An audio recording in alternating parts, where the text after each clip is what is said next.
Iran is burning. For 13 straight days, protesters have flooded the streets of Tehran, and the uprising has spread to dozens of cities across the country. At least 40 people are dead, hundreds injured, and thousands arrested. The regime has shut down the internet, cancelled flights, and deployed brutal force to crush the movement. And through all this chaos, one name keeps echoing through the streets: Reza Pahlavi, the exiled son of Iran's last king. But here's the question nobody's asking: can a prince who hasn't been home in 48 years actually save Iran? Let's talk about what's really happening on the ground. On December 28th, Iran's currency collapsed. The economy is in free fall, inflation is rampant, and ordinary Iranians are watching their savings evaporate overnight. That's when the protests started in Tehran's Grand Bazaar. But this isn't just about money anymore. Protesters are chanting "death to the dictator" and calling for regime change. Supreme leader Ayatollah Khamenei, 86 years old and ailing, has dismissed them as a bunch of vandals trying to please Trump. His response? Violence. The military and intelligence apparatus are pushing for brute force while the civilian government urges restraint. And into this powder keg steps Reza Pahlavi, promising he's ready to lead a democratic transition. So who is this man, and why are some Iranians calling for his return? October 1960. Tehran's royal palace. A baby boy is born into unimaginable wealth. Reza Pahlavi, Crown Prince of Iran. His father is the Shah, backed by America, living in absolute luxury. Young Reza grows up in a golden cage, with private tutors and fighter pilot training, destined for the peacock throne. At 17, he's sent to Texas to train as a pilot. It's 1979, and he has no idea his world is about to explode. While he's learning to fly fighter jets, revolution is brewing back home. The revolution strikes with devastating speed. His father, the mighty Shah, is overthrown in weeks, and the Ayatollahs take power. Reza watches from America as his family becomes hunted, as his father, once the most powerful man in the Middle East, can't find a country to take him in. Nobody wants him, not even America, his supposed ally. The Shah dies of cancer in Egypt, alone. The young prince is suddenly stateless, a king without a kingdom, a teenager who lost everything overnight. His entire world, his identity, his future, all gone in a revolutionary storm. But the nightmare isn't over. The years in exile are brutal. His younger sister Layla takes her own life in a London hotel room in 2001. Then in 2011, his brother Ali Reza does the same.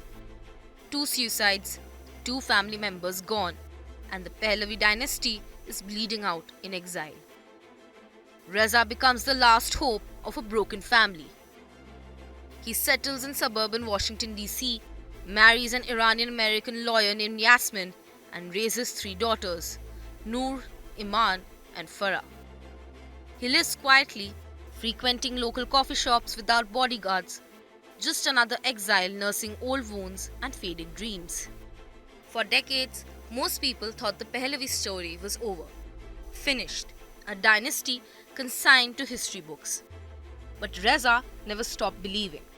In 2022, Mahsa Amini dies in police custody for allegedly wearing a hijab incorrectly, and Iran explodes in the woman, life, freedom protests. Suddenly Reza is back in the spotlight, and chants of "Reza Shah, may your soul be blessed," referring to his grandfather, echo through the streets. He promises a democratic transition with a 100-day plan for a new Iran. This isn't about restoring the past, he declares. It's about securing a democratic future. He meets with Israeli Prime Minister Netanyahu in 2023, gives interviews to major media outlets, and calls for protesters to keep rising up. His supporters see him as Iran's savior, the only opposition figure with international name recognition and a commitment to peaceful change. But his critics see something very different. Here's what they won't tell you.